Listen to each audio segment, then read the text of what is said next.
Behind the screens you touch, the brands you love, and the wars you fear, lies a shadow network of control, not run by politicians, not run by kings, but by three silent titans: Vanguard, BlackRock, State Street.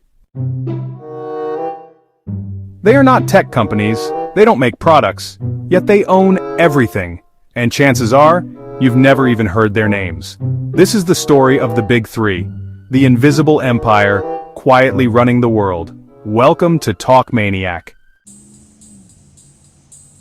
Imagine you're a billionaire. You have money, lots of it, but you don't know where to invest, or don't have the time. Enter the asset management firm. You hand them your fortune. They decide where it should go: stocks, real estate, bonds, defense contracts. In return, they take a cut of the profit.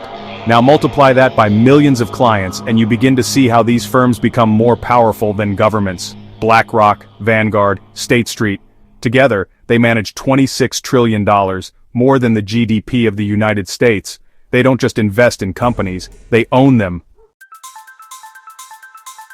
Ever used an iPhone? Or maybe you've scrolled through Facebook, watched Netflix perhaps? Ordered something from Amazon, or even just drank a Coca-Cola? All of these companies, and honestly thousands more, are owned in part by the Big Three. In fact, they actually hold top stakes in 88% of the S&P 500, the biggest companies in the American economy. They don't just compete, they collude through ownership.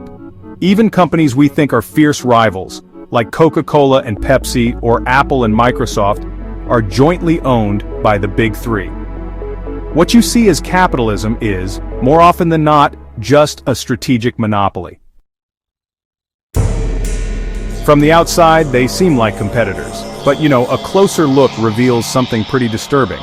Vanguard owns about 8.6% of BlackRock. BlackRock owns a major stake in State Street, and State Street holds shares in both. A self-looping triangle, a maze of mutual ownership. Think of it as three puppets, controlled by the same invisible hand. Why? So no one notices who's truly in charge. This is economic camouflage, power hiding in plain sight. It all began with two men who failed and learned. Larry Fink, founder of BlackRock, lost $100 million in 1986. He swore it would never happen again. He built Aladdin, a software that now analyzes risk for trillions in global assets.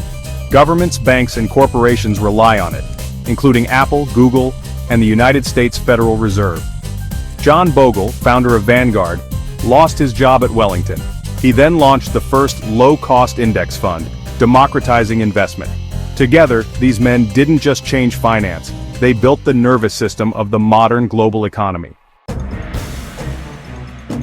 But here's where it gets chilling.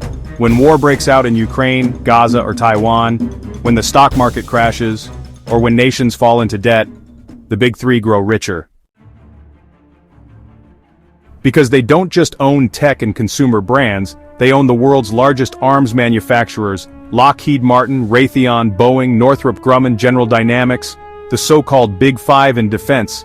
And guess who owns the majority stake? BlackRock, Vanguard, State Street. They win in peace, they win in war, and you don't even know they exist. Why is this not on the front page of every newspaper? Well, it's because they fund the media too.